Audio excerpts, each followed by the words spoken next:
Hello, this is OATA's guide on leaving the EU UK border control changes as from the 1st of January 2021. And this guide is specifically in relation to cited listed species and goods. Please note that this guide is intended as a brief summary introduction only.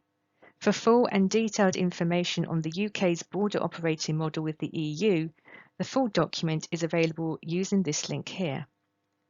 Updates on advice issued by gov.uk will be made available on OATA's Leaving the EU hub on our website. Details to our hub are available using the link here. We strongly recommend you visit our Leaving the EU hub on a regular basis, as requirements may be subject to change. This guide will only cover border control requirements in relation to CITES listed goods and will not cover the core model, which has been covered previously in our introduction guide. Just as an explanatory note, that CITES stands for the Convention on International Trade in Endangered Species of Wild Fauna and Flora.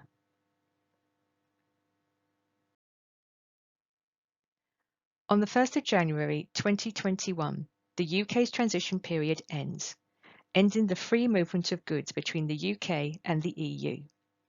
This will result in a full external border between GB, that is England, Scotland and Wales, and the EU, resulting in border control changes on the movement of goods. This guide will cover border control changes affecting goods which are covered by international conventions or commitments such as CITES. Note that some CITES listed goods and species are also subject to additional requirements. Please note that arrangements for Northern Ireland will be different due to the Northern Ireland Protocol. This means that Northern Ireland will continue to follow EU regulations due to its linkages with the Republic of Ireland. This will impact on consignments from GB to Northern Ireland and also from Northern Ireland to GB. Gov.uk will issue further advice in due course. From the 1st of January, there will be new import requirements in relation to CITES listed species and goods being moved between the EU and GB, as per the requirements for other rest of the world countries. Note that there will be no staged approach for CITES listed species and goods, and therefore these requirements will take effect from the 1st of January. The requirements are that they must be accompanied by CITES documentation which is valid, for example, a UK import permit and an export permit issued by the exporting country. They must also enter GB or Northern Ireland if moving from GB via a CITES designated point of entry. The exact import controls that will be required will be determined according to which CITES appendix the species is listed under.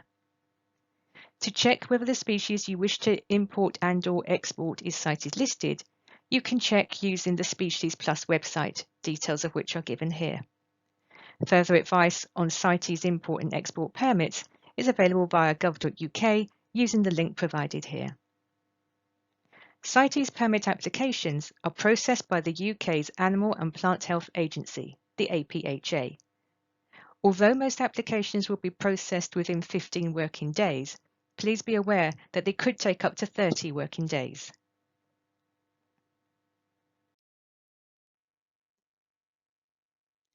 In relation to location of checks, imports of CITES listed species and goods must arrive via a designated point of entry, where the relevant documentation will need to be presented to UK Border Force for their inspection and endorsement. These designated points of entry are shown on the next few slides.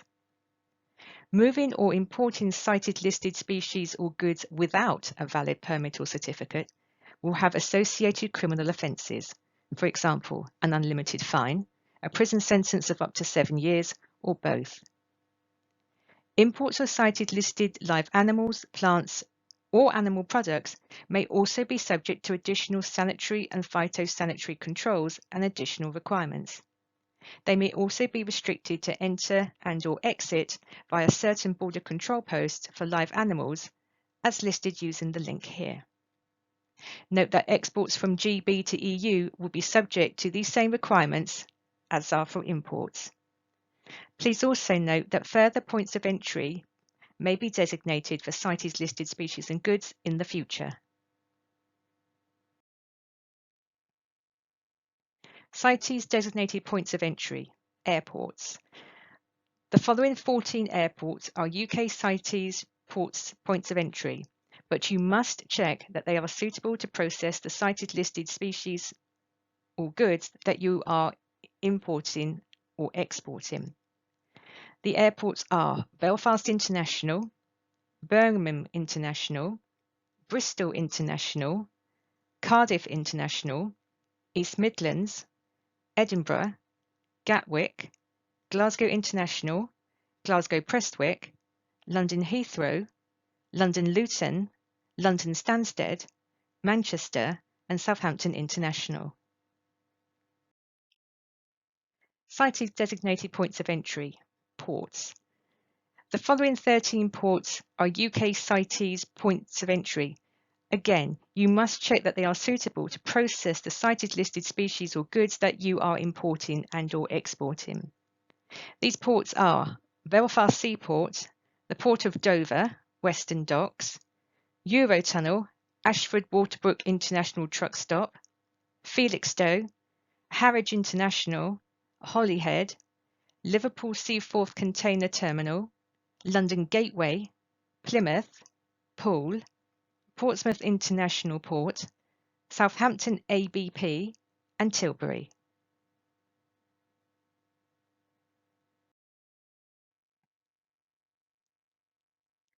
For CITES listed goods which are being imported into the UK by post, there are two designated postal points of entry. These are Coventry International Parcel Post Hub and Heathrow Worldwide Distribution Centre.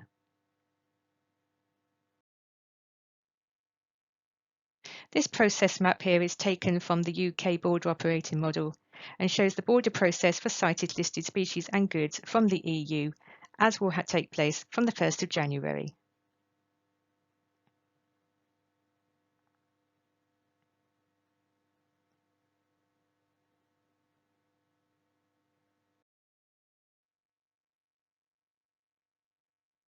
Species which are covered by CITES are listed under the Wildlife Trade Regulations, the WTRs, under one of four annexes, that is A, B, C, and D. This is either the EU WTRs or the UK GB WTRs.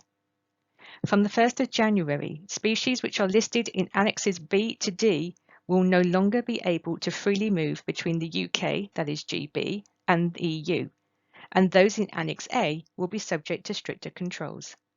They must also enter and or exit via a designated point of entry-exit with the relevant documents presented to UK Border Force.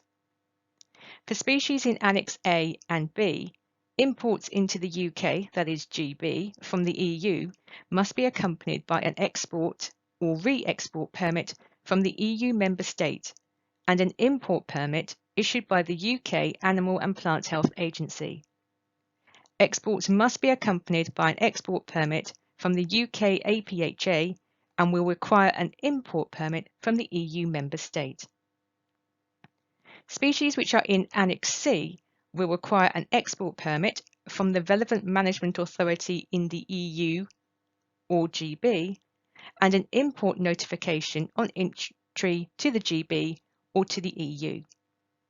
Note that guidance is awaited in relation to the EU and Northern Ireland and from Northern Ireland to the EU. Species in Annex D will require an import notification for imports from the EU to the UK and from the UK to the EU.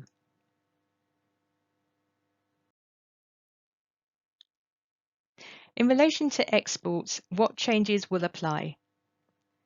From the 1st of January, GB businesses who wish to export CITES listed species or goods which are covered by CITES and listed under the Wildlife Trade Regulations to the EU will be subject to new requirements.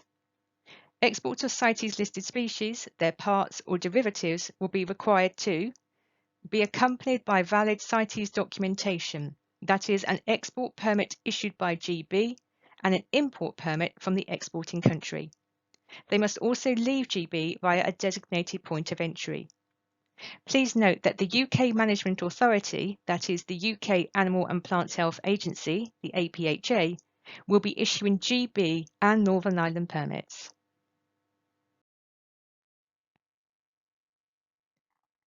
This is a process map of the CITES export process as given in the gov.uk UK Border Operating Model.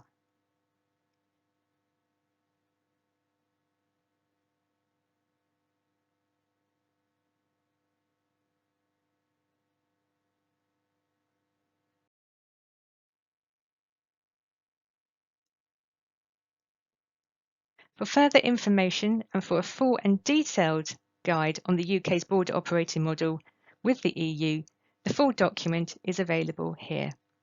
Please also check OATA's Leaving the EU hub on a regular basis, as requirements may be subject to change.